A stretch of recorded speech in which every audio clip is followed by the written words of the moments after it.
1, 2, 3, 4, 5, 6, 7, 8, 9, 10. 1, 2, 3, 4, 5, 6, 7, 8, 9, 10. 1, 2, 3, 4, 5, 6, 7, 8, 9, 10. Good?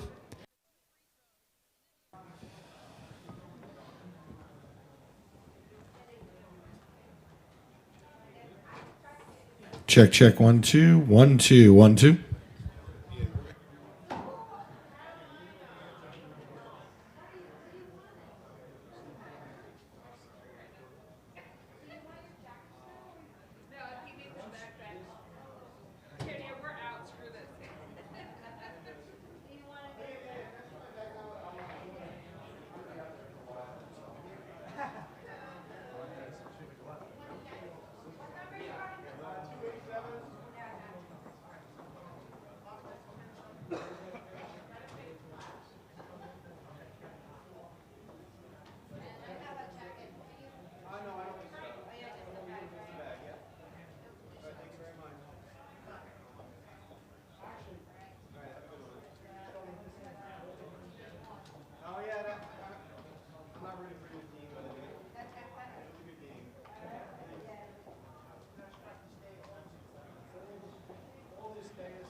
Which side?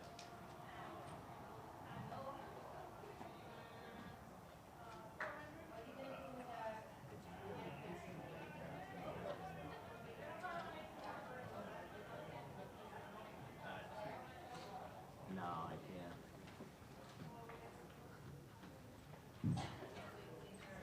Yeah, it's just too late. At the timeout, I could have done it, but thanks, kid. Yeah, I'm sorry, man.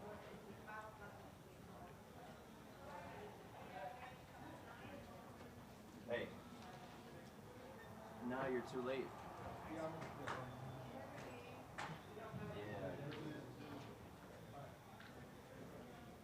Yeah, you're late. You know what I mean? I was there. I was there at the end of the quarter.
First Florida has their press conference. We got a small ladder crash, Joe. Where is it? It's in our office. Oh, right. Kevin will get you 6 foot out of our closet. 4 foot would be good if he's got it. 4 or 6. Yeah, go with Kevin. Go with Kevin, Jackson. Yeah, give us the 6, would you, Kev? We'll take both.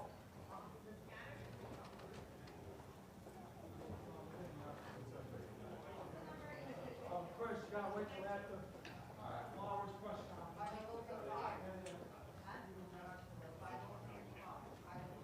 There she is.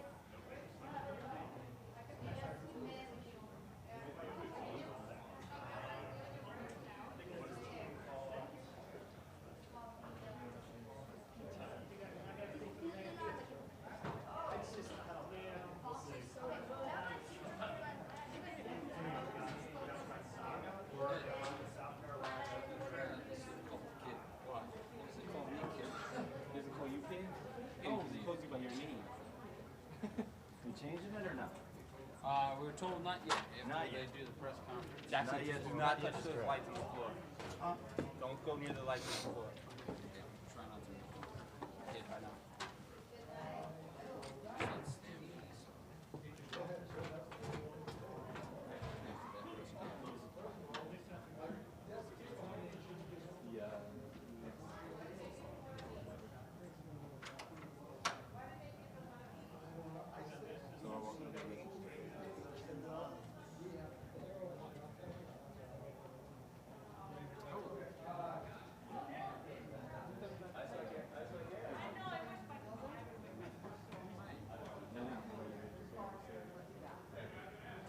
Would you guys do 8? I mean, 07 or 8?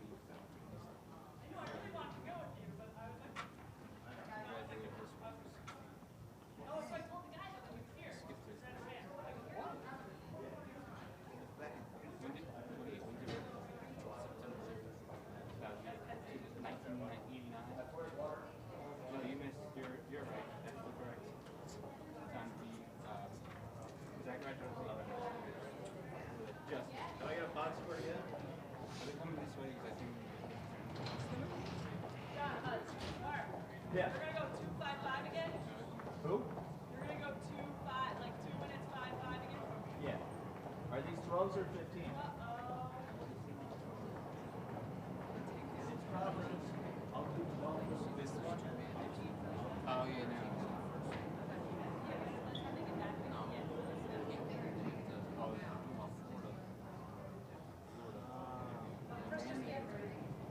I'll bring it up. So they have to already know. No.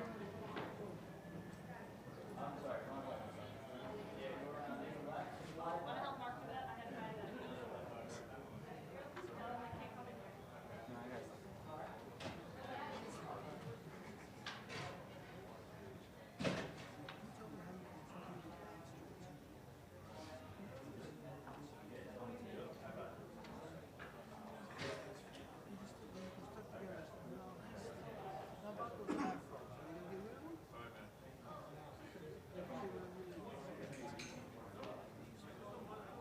See what it cracked is?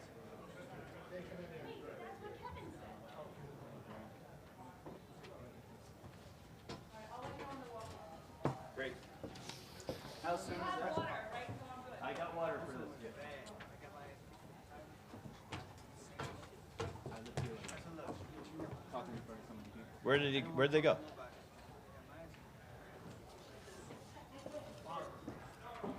Killing us. Eroding the system.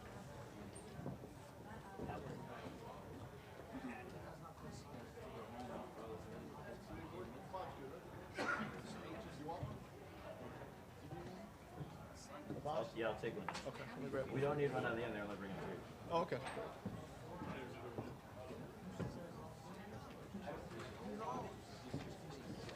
Oh, no, you saw that. You, sir?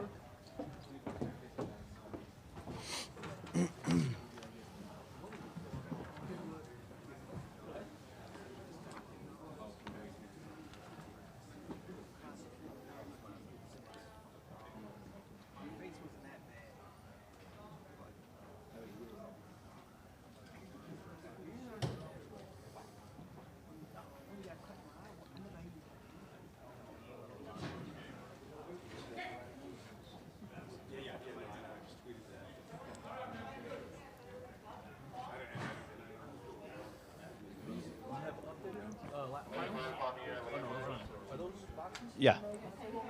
Yes. Yes.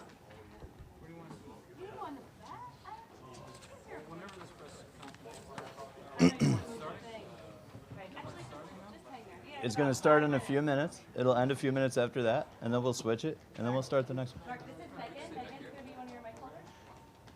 Hi, Megan. And Kat. Okay. Oh, there's Kat.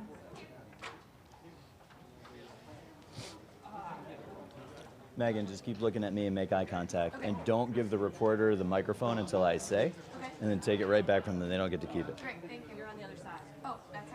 No, I mean, you're on the other side of it. Oh. You crossed the picket line. Is that like graduation? Barney, can you find Tony the Indian and make sure he gets back to his seat over there? He can't be wandering around here. No? No, grab it.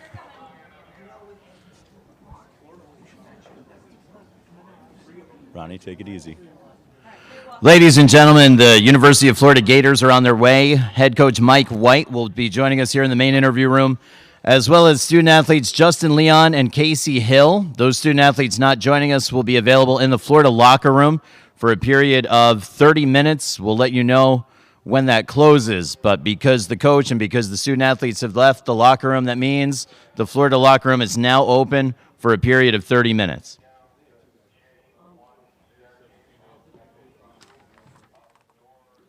The all-tournament team, ladies and gentlemen, of the media includes Sindarius Thornwell of South Carolina, P.J. Dozier of South Carolina, Kayvon Allen of Florida, Chris Chiozza of Florida, and Nigel Hayes of the University of Wisconsin.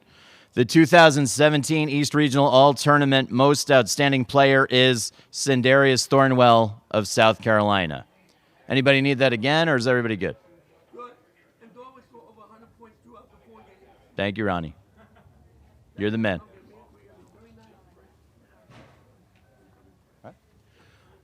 The head coach and the student athletes from the University of Florida have arrived and are making their way to the dais at this time.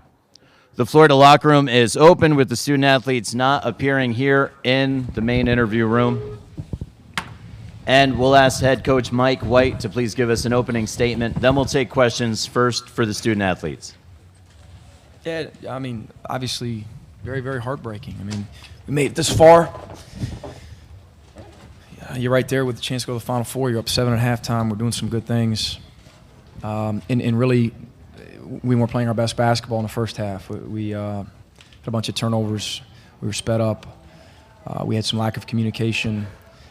We had live ball turnovers that led to transition offense for them. We had some porous transition defensive possessions in addition to those other ones. We had some lack of communication. Yet we're up 7. And for whatever reason, in the second half, we couldn't match that same defensive intensity again, which wasn't an A, but it was pretty good. It was probably a B for us. I thought South Carolina made all the plays that they needed to. Thornwell showed why. He's starting to become more appreciated. Good for him, deservingly so.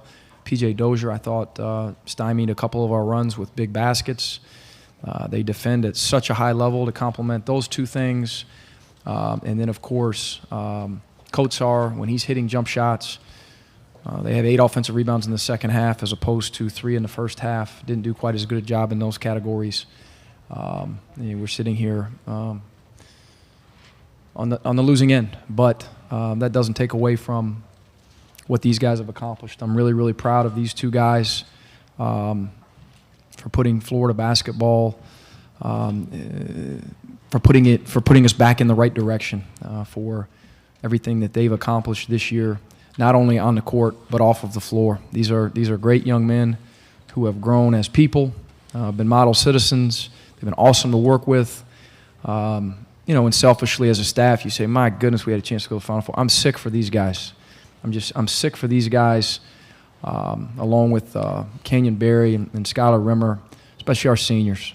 Our young guys, we have a lot to work for here starting next week, but our seniors have been awesome to work with. I'm really proud of them, and they have a lot to be proud of. We'll take questions for the student athletes. The first one's on the left for Kevin. Yeah, Kevin Brockway, Gainesville Sun. Justin, Casey, obviously tough, the final game of your career, but what do you guys take from being a part of this team this season? Just I guess you could say a lot of things I learned is, I guess just never give up, regardless of the circumstances, things, may not go your way, but you never know what you'll be capable of, you just keep going. And I feel like, because I know a lot of people didn't have us going this far at the beginning of the season, probably didn't even have us making the tournament. So, and when you face adversity, you just got to be tough and keep moving forward, just like now. I mean, who knows where I'm going to be after this, but, all I can do is just, keep my head high and hope for the best like I done, with this season. And Kevin, you wanted Casey to take that as well. Go ahead, Casey. I'm just happy we got a university back into the tournament right now, that we made it this far. Next question's to the left of the aisle, Gene.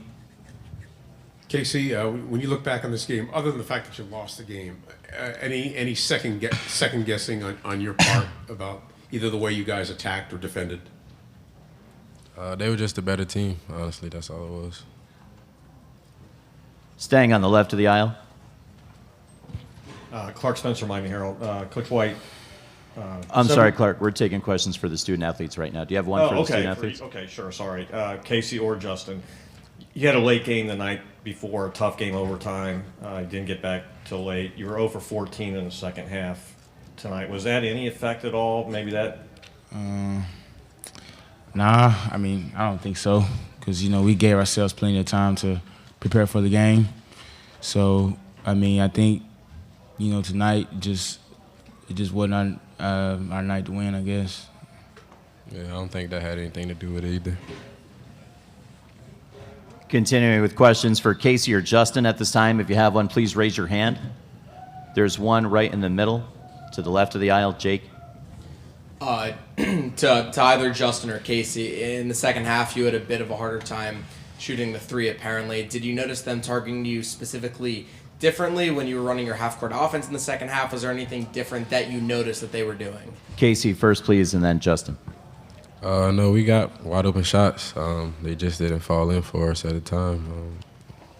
We kept attacking, trying to bend the screens and throw it back, and the shot just wasn't going in. Justin, same question. Yeah, kind of pitching off what Casey said. We still got our open looks, but, they just weren't falling like they were the first half. Continuing with questions for the student athletes, just to the right of the aisle, we're still using the left-hand microphone. Ralph Russo, Associated Press for Justin. I know you were one of the first, if not the first, recruit Coach White had. If you could just reflect on, as you move on now, what he will mean to the program being left behind. What has he and guys like you have meant to this program moving forward? I think, you've shown signs of a lot of toughness. That's one of the things Coach White preaches. And I guess, with him recruiting me, it shows that, he likes tough players, and he just wants the program to be known as, a good, hard-nosed program. And, just as a Coach White, he's a good guy, so,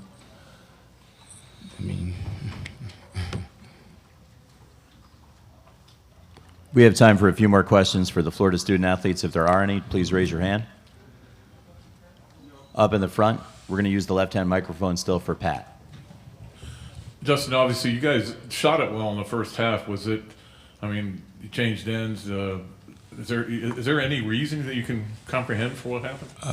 No, not that I necessarily know. I think, just, I don't know, maybe just they just weren't going in, because we still got the same looks that we got the first half. Continuing with questions for the student athletes, if there are any. Any further questions for Casey or Justin? Let's go back to Jake. To both Casey and Justin. Casey, you've had 4 years. Justin, you've had 2 years. Do either of you guys have a favorite memory from your playing time at the University of Florida? Casey first, please, then Justin. I would probably say the shot that Cheese made, honestly. Everybody was happy for him that he made the shot and we won the game. Yeah, probably the same thing Casey said. That shot, because I had never really been a part of, something like that, especially on this high of a stage. And probably for myself, just, making it this far, especially being a JUCO guy, you can say I transferred and went to the Elite Eight, so. Is there a final question for Casey or Justin? We can actually do these two. Let's go first to the right of the aisle with that left microphone, Mike. Yeah, for both guys, Mike Bianchi from the Orlando Sentinel. When you guys go off and make your way through life, as Coach White builds this program, will you guys look back and say, hey, we were part of getting this thing started? Casey first, please, then Justin. Yeah, for sure, we would say that. I'm just happy that, like I said, we got the university back into the tournament, and I'm happy that Coach White could be a part of that and everybody else can be a part of that. Justin, same question. Yeah, same thing. I'll be happy to, say I was a part of, that, getting Florida basketball back to what Florida basketball, was known for. And to the left of the aisle, Clark, this will be the final question for the student athletes. Casey and Justin, no one's more familiar with South Carolina than you guys are. 3 times you faced them this year. They're going to be the surprise team to the rest of the country going to the Final Four. What do you all see in South Carolina that makes them dangerous, and what do you see the improvement with them? And Casey first, please, then Justin. They're just scoring the ball a lot better. They're making shots. Dozier's attacking, Thornwell's being himself, and they got the 2 big guys they're scoring too. So they're always going to play defense, but they're scoring the ball a lot better. And Justin. Yeah, a lot of their, guys around Thornwell are, stepping up their game and, scoring the ball well. So I feel like that's probably one of the main things that, guys, that allowed them to build momentum and keep moving. We'd like to thank Casey and Justin for joining us. They're going to head back to the Florida locker room, which is still open at this time. And congratulations, Casey and Justin, on a great season and a great run.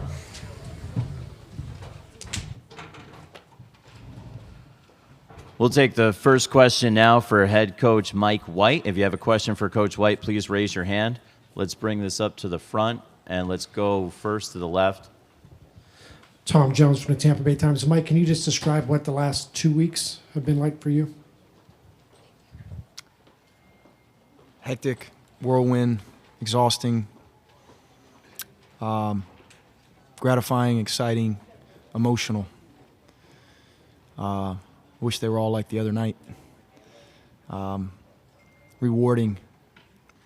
It's been a great group to work with, and to see them have the success that they've had, knowing how much they've worked, knowing the adversities that they've had to overcome. We're like, give you an example. I mean, we haven't talked about it a lot lately. It just came up in the locker room, but our own people know this.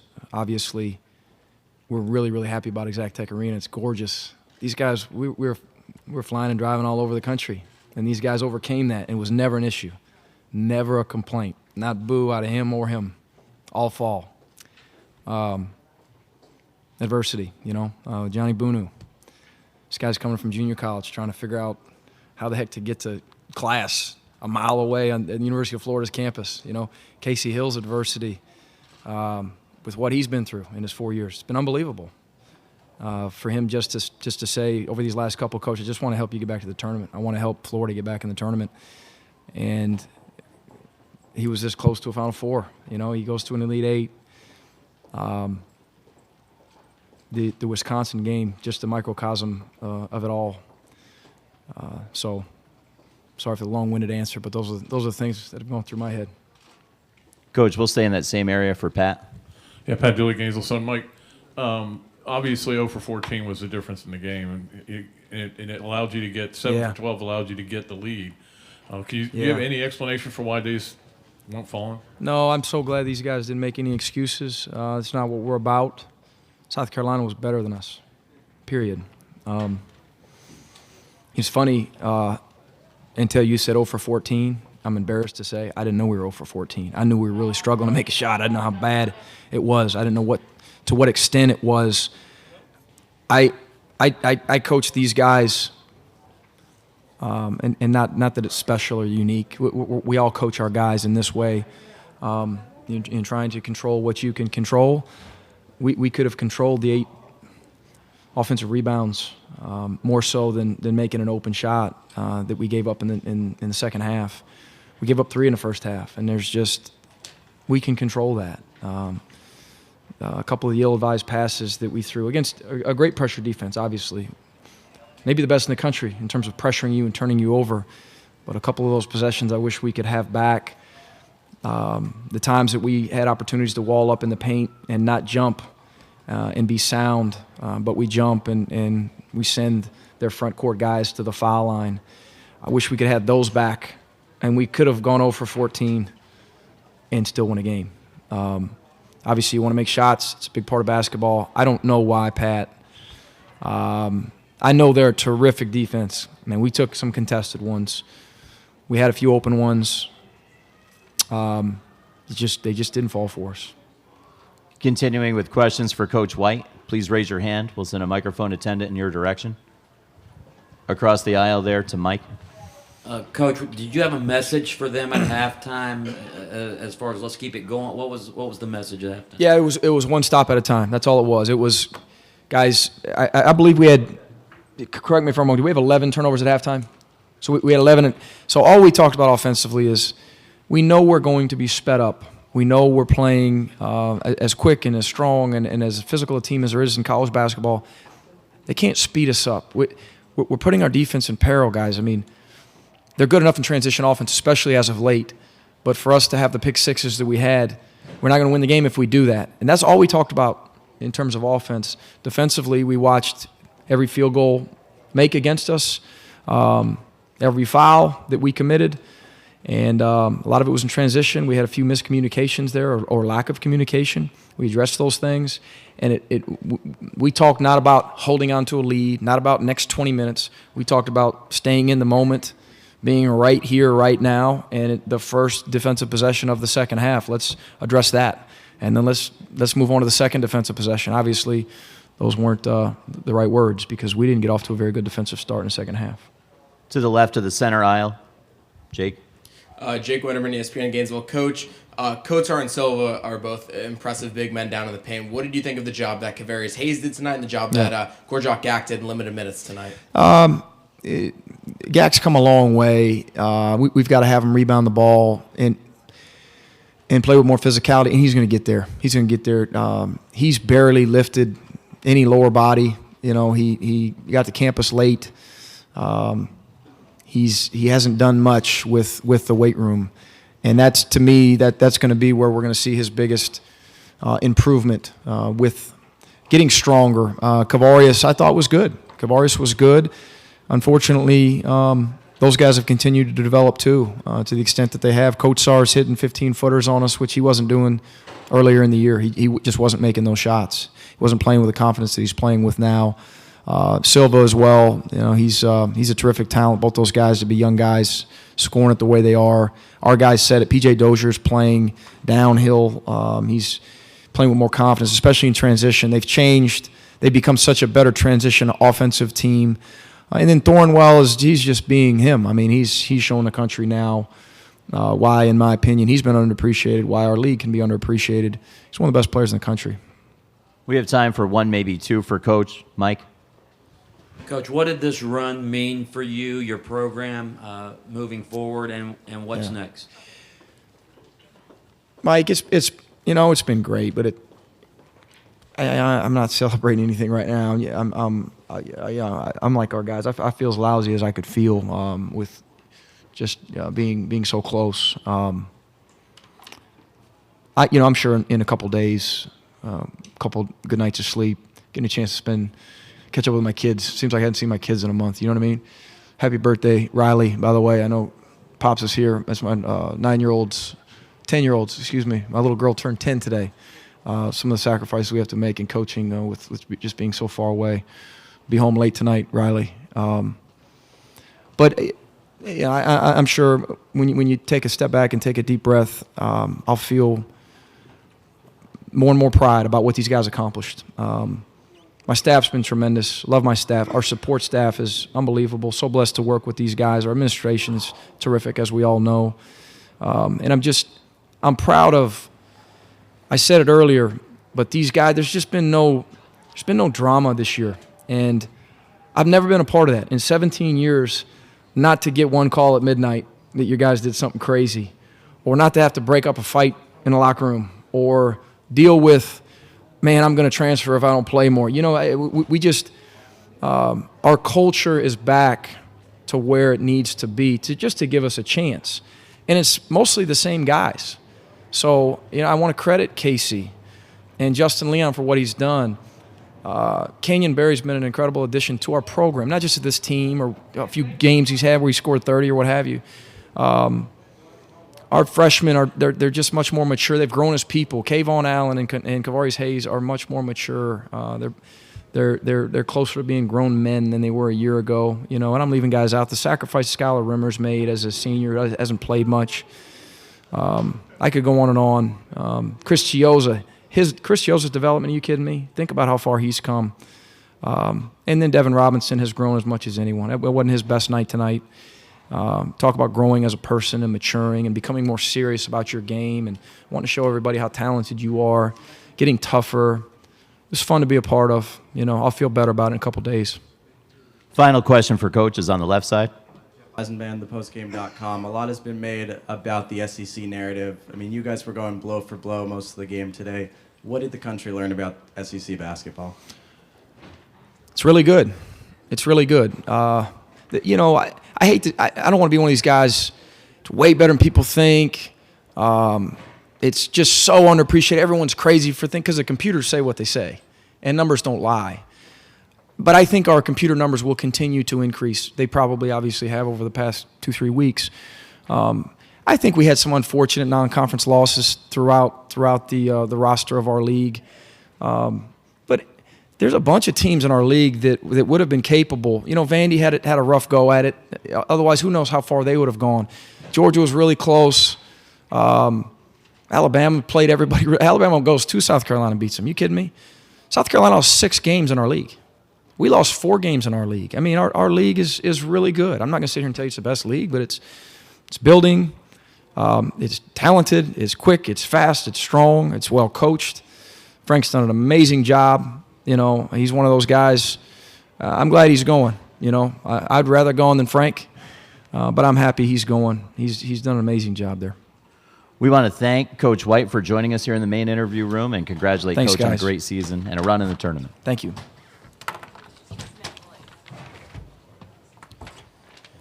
Thanks, brother. See you soon. The South Carolina locker room is open. We believe the Florida locker room is still open for media. Got to go around, guys. Sorry about that. The Florida locker room should be open for just a few more minutes.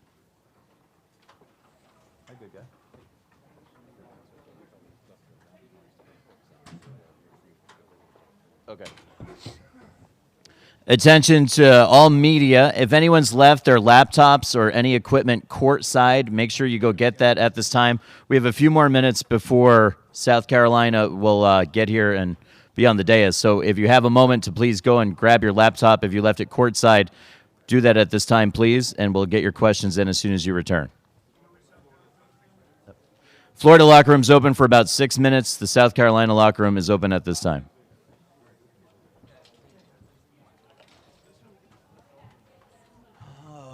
Okay, I need...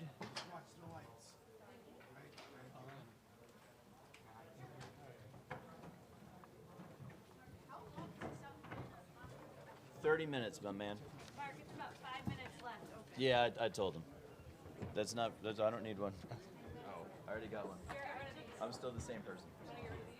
We can get rid of these 3. The 4th one's good. Max, hang up with me 1 second, buddy.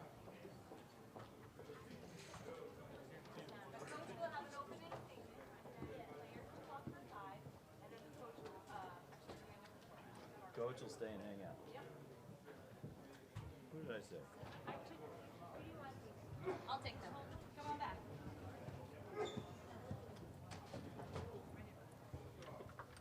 Great job, guys. When they're ready, I'll grab those players.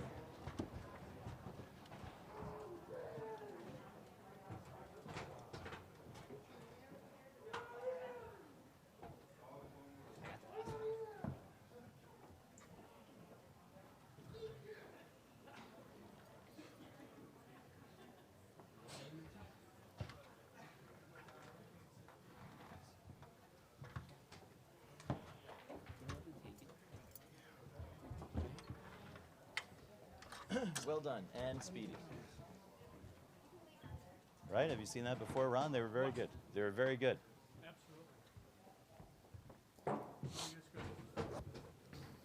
Just a few quick reminders while joining us here in the main interview room. Please take a moment to ensure that your phone is on silent or vibrate. Also, photos are allowed in here, but make sure you check your flash. No flash photography, no recording devices, including your phone, no publishing to social media in this room, including cell phone videos. Please make sure you check your phones very quickly. If you need the satellite information, Hammond Communications has that in the back, or I have that up here. We'll be joined in just a moment by the 2017 NCAA East Regional Champion, South Carolina Gamecocks. Had to do what?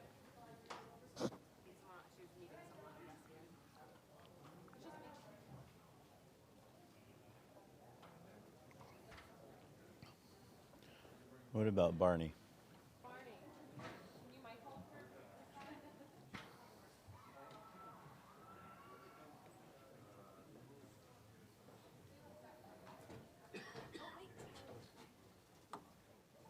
It's a nice piece of the net. Yeah. Congrats. Thank you. Congrats, Mike. Congrats, P. Congrats, Coach. And your man is back.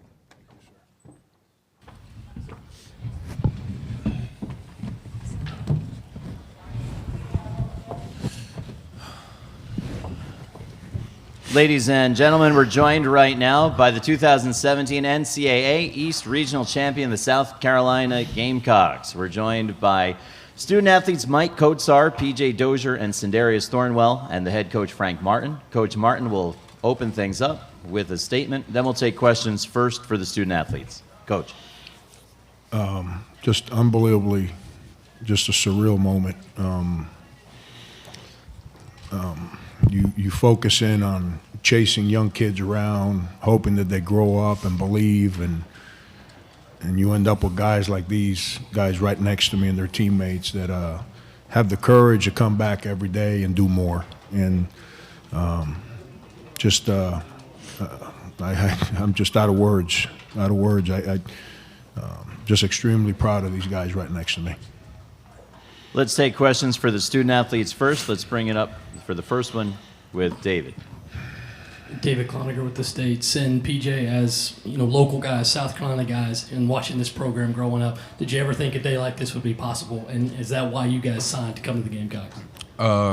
Signing and growing up and stuff, all we asked for was a chance to make it. We didn't ask for, coach ain't guaranteed us anything, but to come here and just work hard and give ourselves a chance. And all we wanted was to make it. All we wanted was a bid in the tournament to see our names on the board. And when we got our name on the board, the rest, we'll take care of itself. And all we wanted was a chance. PJ, you want to take that one as well? Yeah, it's a blessing, man. It's a blessing.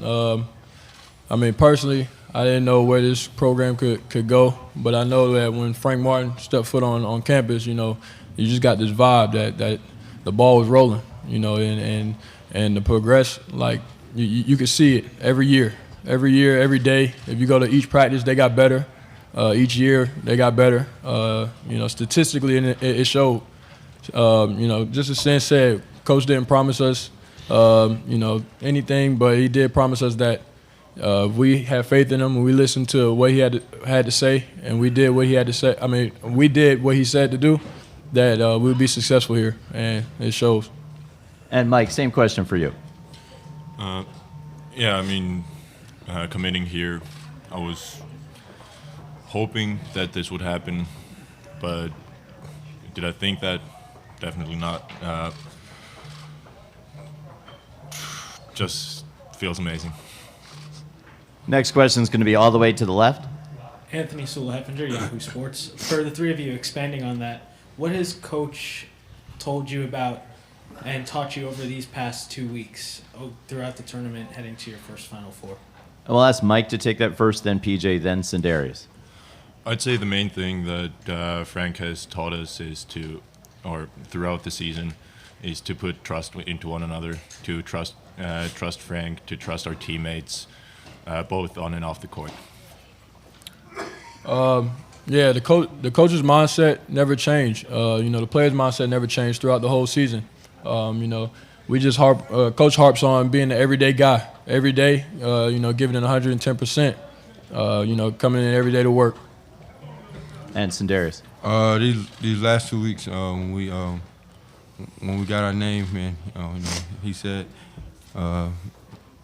we've been listening to him all season, and don't stop now because we got our name on the board. So, when he said that, we all locked in and didn't listen to any outsiders, didn't listen to anybody else but Coach, and trusted in him and everything.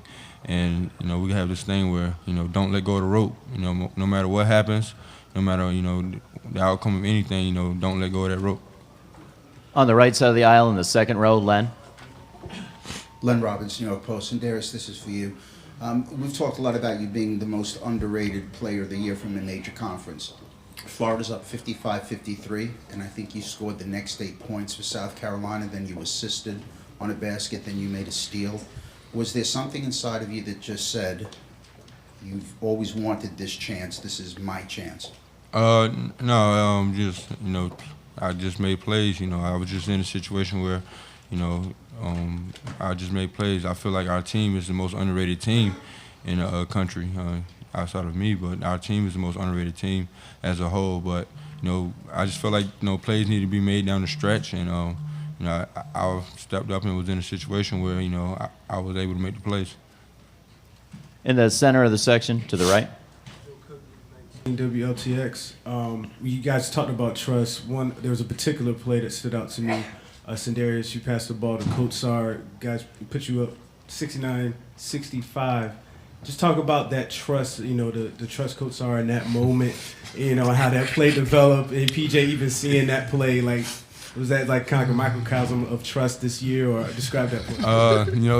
It's crazy because we were just talking about that back there. Is that the one in transition? And then I turned around and hooped it to him. Yeah, when he called it, everybody was like, "Bring it out, bring it!" When he shot it, everybody, "Yes!" But we knew Mike. I knew Mike was ready to play when the second possession of the game, and he posted up and he like called my name, like yelled my name, like "Send!" like give me the ball, and that's when I knew Mike was ready to play and he was locked in. And he made plays for us all night, and he was prepared for the moment. Mike, you want to also talk about that one? Yeah, that moment when I made the shot, I felt like it's gonna go in, so took the shot.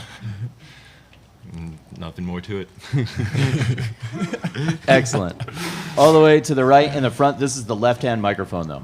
Josh Newman, Asbury Park Press. PJ, as a local kid, as somebody who has seen this program, lower than it is now, to be at this high point, what are your emotions like now, having seen both ends of this?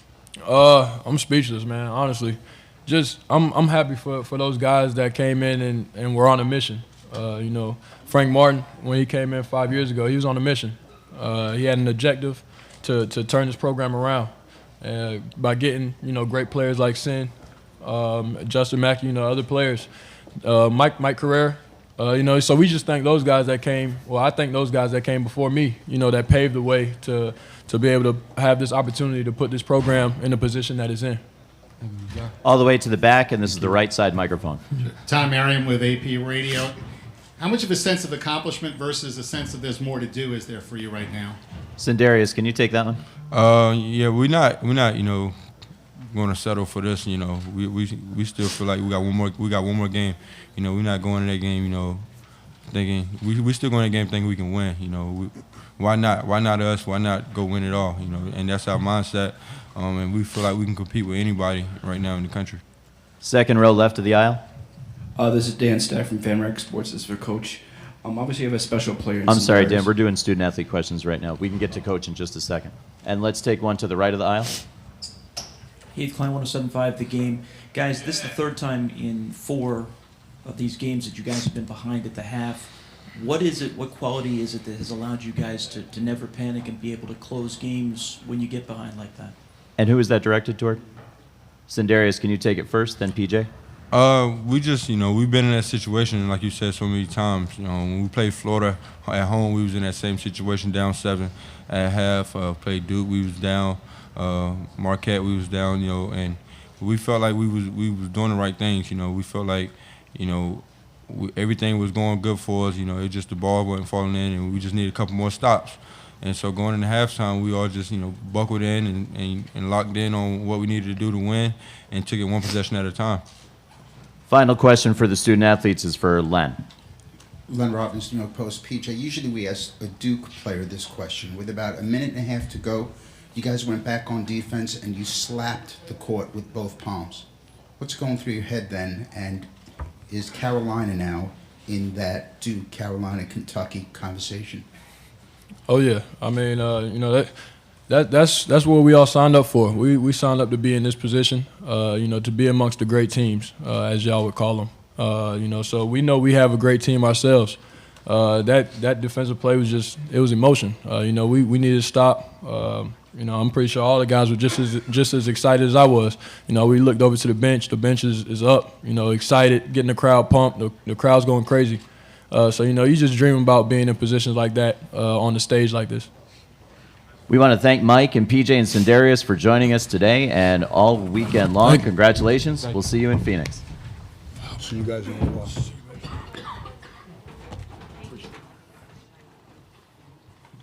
Cat. We'll take the first question for Coach Martin to the left of the aisle. This is Dan Stack from FanRag Sports. Obviously, Coach, you have a great player in Sindarius, special player. But all tournament long, you've been getting a lot of production from all the starting five. You had 4 in double figures, and a lot of games you did. Can you express what they meant down this run too? Been like that all year. It's I don't know. Some people start reporting that we're a one-man team and all that, and it's been like that all year. We had 4 guys averaging double figures until the end of the season. Then Chris just kind of slipped out of there. We hit a little tough patch first couple of weeks in February, and every team goes through it, and everybody has decided to judge these kids based on those 2 weeks rather than the 5 months, and that's why we're sitting here right now, because they don't pay attention to that nonsense. They believe in each other. You heard them talk about trust. They're completely invested into each other, not winning each other, which then allows you to win. And they're powerful kids, man. Powerful kids. To the front right for Josh. Josh Newman, Asbury Park Press. Frank, when the buzzer goes off and your assistant coaches hug you, can you just describe what the emotions were like in that initial moment as the buzzer went off? Yeah, just those guys have been with me. Bob Huggins hired me at Cincinnati, and he helped me at Northeastern. I'm thinking of my high school coach that took a chance on a guy that wasn't worth a crap as a player, and for whatever reason believed in me, and became a father figure in my life. I'm thinking of Hugs fighting to give me a chance. Just every guy I've coached over 32, 33 years. But I'm the luckiest human being in the world. I just continue to have incredible people put in my life. And a lot of people have believed in me and not given up on me when they should have, to be honest with you. And so all that's going through my mind. And when Hugs got the West Virginia job, he could have done what every other coach in America would have done. He could have taken the other assistants with him. That means that Bill Walker, Jacob Pullen, Michael Beasley, all those guys would have gone with him to West Virginia. And instead, he huddled all the coaches up and he said, "It's Frank's turn. I'll be okay." And he made sure that we stayed together.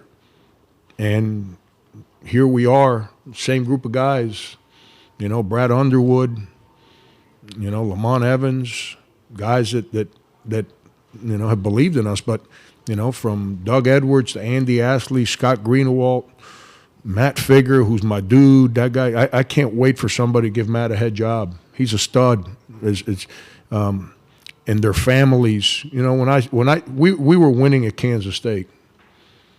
And when I walked in and I said, "I'm thinking of doing this," those families, man, I've become responsible for their children. It's part of my job. And they all said, Frank, if that's what you think we need to do, we're in. And I'm just telling you, I'm luckiest dude on the planet. It's the people that are put in my life daily are just incredible. Second row on the right side, Mark.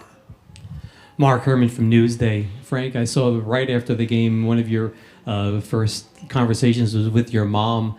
It looked very heartfelt. Can you describe the sacrifices she made and how she contributed to who you are? Strongest woman I've ever met. Husband runs out, leaves her, never gives her a penny. She never takes him to court.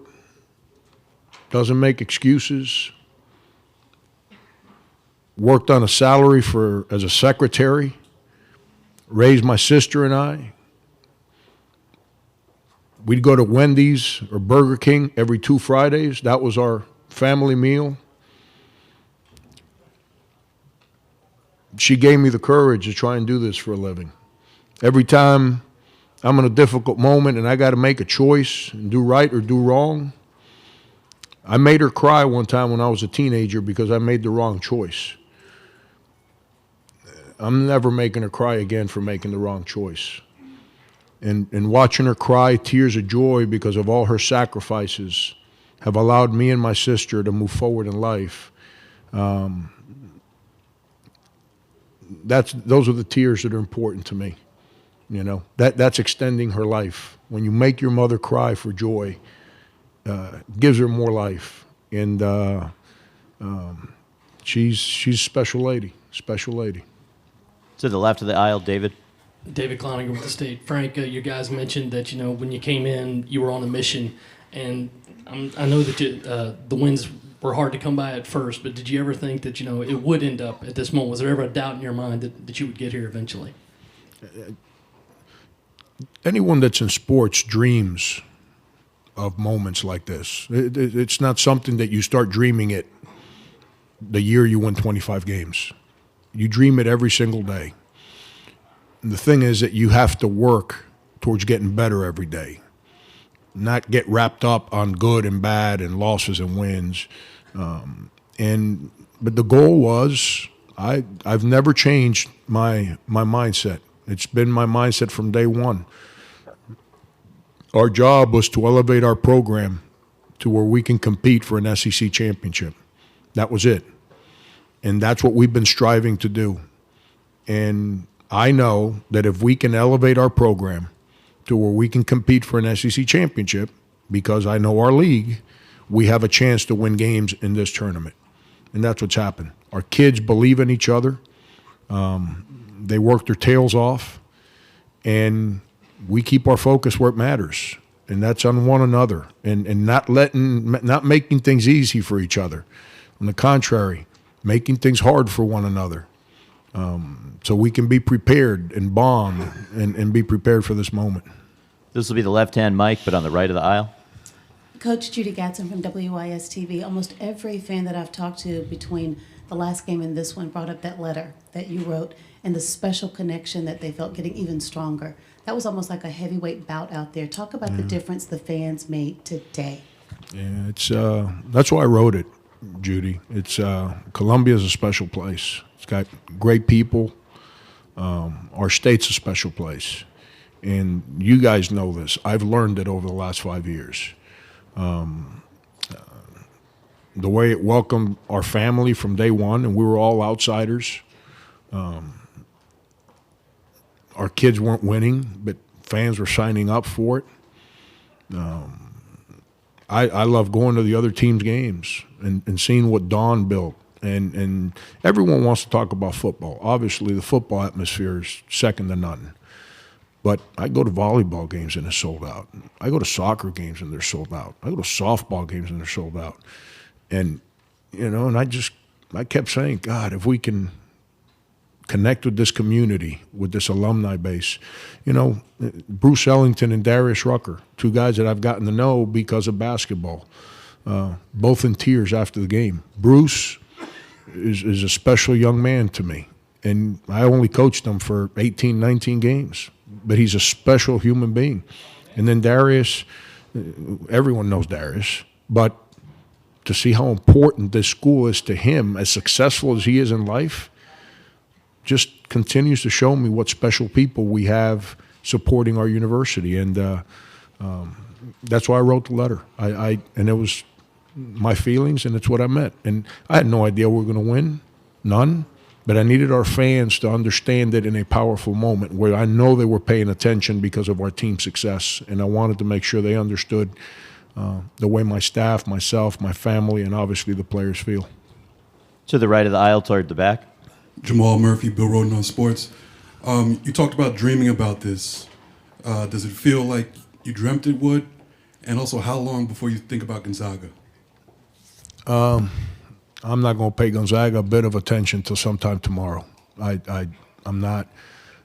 We go back to my high school days. I'm fortunate. I was an assistant on 5 state championships. I was the head coach on 3 other state championships.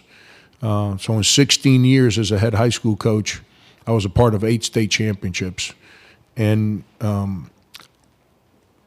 every year, I'd sit around and I'd say, maybe one day, if maybe someday I get a chance, maybe I can do that one day. But I realized I didn't have the pedigree or the background or the basketball history as a player. And it took a gentleman named, I went through you see, adversity's about, I said this the other day at one of our press conferences back home. We tend to jump on these kids when they make mistakes as if we didn't make mistakes. And some of us got caught, some of us haven't been caught. But when we sit around and start judging people in their difficult moments, it says a lot about the people that criticize, not the people that make the mistakes.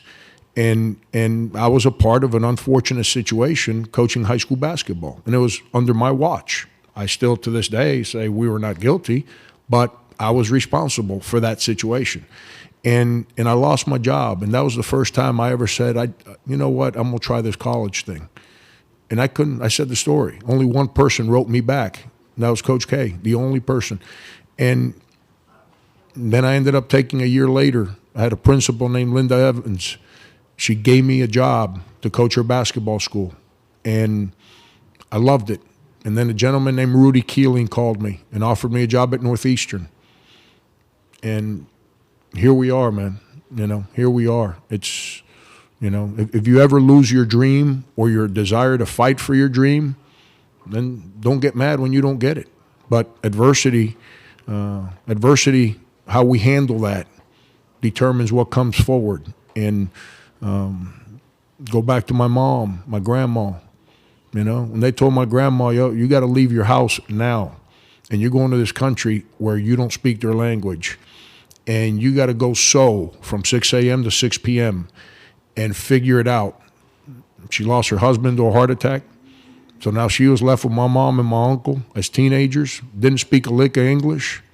Somehow, some way, here I am today, all because of her courage. So, it's just a lot of stuff, man. A lot of stuff right now. But you can't lose your dream. To the right side of the aisle, Len. Frank, that's obviously very emotional. Stick with me for just 1 second here. You've talked yesterday about being a dreamer. You're talking about all the dreams of your family now. You marry a woman from New York City. You get to play in the regional here. And at exactly 5 o'clock, you cut the last snip off the net and wave it around while Frank Sinatra's belting out New York, New York. Is it something you can't even dream of? No. My wife turned me down 7 times to go out on a date. 7. And the day she made the mistake on going out on a date with me, I never let her go. And she mothers my children. She puts up with my nonsense about work. When we came to a new community where she knew nobody at, she's been dealing with our kids while I've been running around the country trying to build a program. New York's a special place to me. My sister, her husband, their children, they live in the Cobble Hill area in Brooklyn. They run a family, 2 little family restaurants. They work every single day the way my grandmother and my mother taught us to work.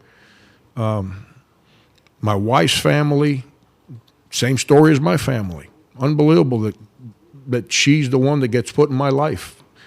And I'm up there, and people like have asked me before what kind of music I listen to. I listen to Sinatra, and I usually listen to My Way the day of the game, and then to be up on that ladder, cutting that net, lifelong dream, and hear New York, New York, at a place that's special to me, special to my family.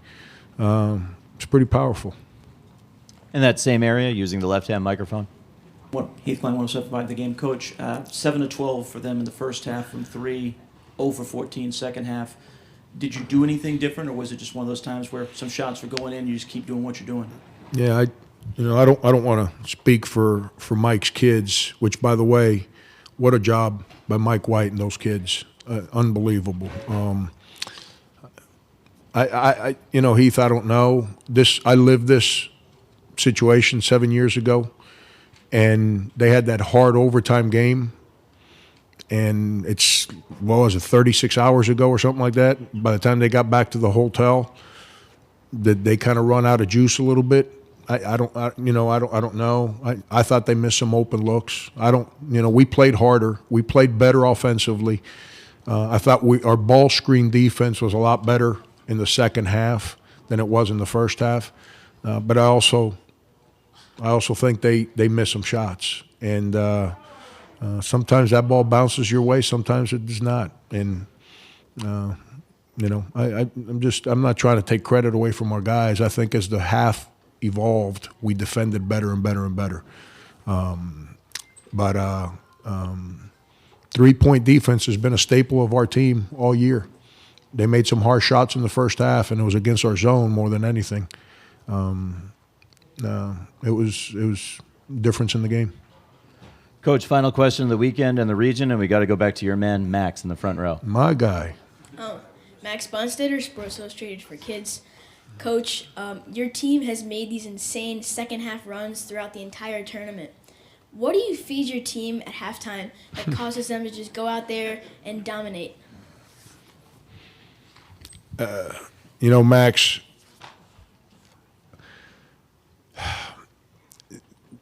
they didn't throw in. It goes back to adversity, okay? When we weren't good enough to win, they never threw in the towel. We have a little saying that we started this year, and we were kind of when we were scrambling a little bit, and in late January, early February, and I said to our guys, I said, have you guys ever been in a tug of war? Some of them said yes, some said no. I said, well, if you haven't, this is how it works. And you have two groups of people, and they're both pulling in opposite directions. If one person on one side lets go of the rope, it's bad. I don't care how hard it is, you can't let go of the rope or your team's going to lose. So we started saying, we're in a difficult moment right now. Hold on to that rope. Don't let that rope, I don't care how hard it gets, don't let that rope go. And our guys are fully invested in it. So at halftime of games, our guys don't panic. I'm the one that loses my mind. They don't panic. They stay the course. They hold on to that rope. Doesn't mean we're going to win, but they don't give in to a difficult moment. They don't throw in the towel. And that's a credit to them because they're young. They're trying to figure life out. And they don't run away from difficult times. On the contrary, they embrace it and they figure out a way to get out of it. And I want to say the last 3 games, is that what it's been? Been the same case? So I'm the guy that's been eating too much the last 3 weeks, Max. I think I put on 10 pounds since the conference tournament started. And I'm working out, Max. So that tells you how much I've been eating. Especially up here in New York. They feed me too much up here. But I'm going to close with this. I don't know what your future is. Don't change, man. Don't change. You're a sharp young man. You're powerful. I can articulate the 2 questions you've asked me. I can articulate everything that you've said because of the way you represent yourself. Powerful stuff, man. Powerful stuff. You got an old man up here learning from you. Powerful stuff. Thank you, guys. Thank you, Coach. South Carolina SID staff has advised that Coach will not be able to conduct a post-news conference gaggle today, so we hope you guys got everything in these last 25 or so minutes. We want to thank you for joining us here in the media room all weekend long, and for those of you going to Phoenix, we'll see you there. Thank you.